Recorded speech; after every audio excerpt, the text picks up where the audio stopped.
തൃശൂർ മതിലകത്ത് കൂടുകെട്ടി കൃഷി ചെയ്തിരുന്ന മത്സ്യങ്ങൾ ചത്തുപൊങ്ങി. മതിലകം സ്വദേശി ഖദീജ ബി മാഹിന് വളർത്തിയ മത്സ്യങ്ങളാണ് ചത്തുപൊങ്ങിയത്. 2000 കാളാഞ്ചി കുഞ്ഞുങ്ങളും 1000 കരിമീൻ കുഞ്ഞുങ്ങളും ഇട്ടിരുന്നു. ഏതാണ്ട് ഫുള്ള് ചത്തമാര് കാണുന്നുണ്ട്. എല്ലാതും ഇപ്പൊ പൊന്തിയിട്ടുണ്ട്. ഇനി അടിയിലുള്ളത് നാളേക്ക് പൊന്തും. അത് കൂട് കൃഷി അവരെ സബ്സിഡി 3 ലക്ഷത്തിൻ്റെ ബഡ്ജറ്റാണ് അവര്. പക്ഷെ അതിൽ കൂടുതൽ ഞാൻ ചിലവാക്കിയിട്ടുണ്ടായിരുന്നു. ഇതിന് വേണ്ടിയിട്ട് ഒരു 5-6 ലക്ഷം റുപ്യോളം ചിലവാക്കിയിട്ടുണ്ടായിരുന്നു മൊത്തം. ഫ്രീസർ മേടിച്ച് ഇതെല്ലാം വയറിംഗ് ഒക്കെ ചെയ്തെല്ലാം ക്ലിയർ ആക്കിയിട്ട് റാമ്പ് ഉണ്ടാക്കി എല്ലാതും കൂടെ ചെയ്തിട്ടുള്ളതാണ്. MS ലിഷോയി നൽകും വിവരങ്ങൾ. ലിഷോയി, മറ്റൊരു മത്സ്യ കർഷകൻ കൂടി ഖേദിക്കേണ്ടി വരുന്ന സംഭവം എന്താണ് മനസ്സിലാക്കുന്നത്?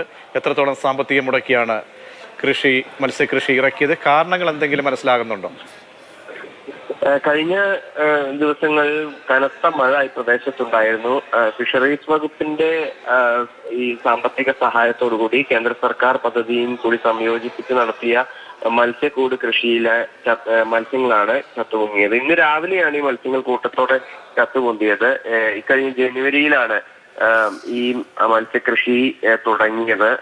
5.5 ലക്ഷത്തോളം രൂപ ചെലവിട്ടാണ് മത്സ്യകൃഷി ആരംഭിച്ചതെന്നാണ് ഈ കർഷകൻ പറയുന്നത്. 2000 കാളാഞ്ചിയും 1000 കരിമീൻ കുഞ്ഞുങ്ങളുമാണ് പുഴയിൽ കൂട് കെട്ടി വളർത്തിയിരുന്നത്. ഇതിൽ പകുതിയിലധികം ചത്തതായി വീട്ടുകാർ പറഞ്ഞു. അതായത് ഇനിയിപ്പോൾ ചിലപ്പോൾ നാളത്തേക്ക് കൂടുതൽ മത്സ്യങ്ങൾ ചാവാൻ ഇടയുണ്ടെന്നാണ് കണക്കാക്കുന്നത്. കനത്ത മഴയിൽ ഈ കനോലി കനാലിൽ കുത്തൊഴുക്ക് വർദ്ധിച്ചതും അതിനോടൊപ്പം തന്നെ മാലിന്യം നിറഞ്ഞ വെള്ളം ഒഴുകിയെത്തിയതും ആയിരിക്കാം ഈ മത്സ്യങ്ങൾ ചത്തുപൊന്താൻ കാരണമെന്നാണ് പറയുന്നത്. എന്തായാലും അതിലെല്ലാം തന്നെ വിശദമായ ഒരു പരിശോധന ആവശ്യമാണ്. ബന്ധപ്പെട്ട ഉദ്യോഗസ്ഥർ, ഫിഷറീസ് വകുപ്പ് ഉദ്യോഗസ്ഥർ ഉൾപ്പെടെയുള്ളവർ സ്ഥലത്തെത്തി പരിശോധന നടത്തി ഇതിന്റെ വിവരങ്ങളെല്ലാം കണക്കാക്കി പോയിട്ടുണ്ട്. ശരി, MS ലിഷോയാണ് വിവരങ്ങൾ നൽകിയത്.